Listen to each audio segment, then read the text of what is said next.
وقتی فقط به مهاجرت تحصیلی، اونم به هر شکلی که شده فکر میکنی، هر مسیری میتونه جذاب به نظر برسه.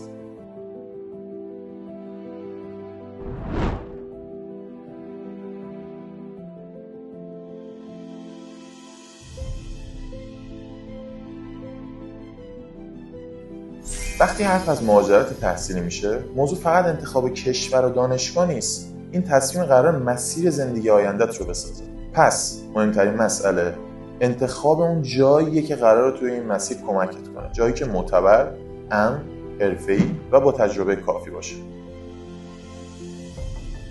IDP شرکت معمولی اعزام دانشجو نیست. یه شرکت پیشرو بین‌المللیه با بیش از 55 سال سابقه کاری که به یک شبکه جهانی آموزش وصله و تو با خیال راحت میتونی کل مسیر مهاجرت تحصیلی تو بهش بسپاری و از مسیر لذت ببری. وقتی پشت مسیر یک شبکه معتبر جهانی باشه، انتخاب کردن ساده تر میشه.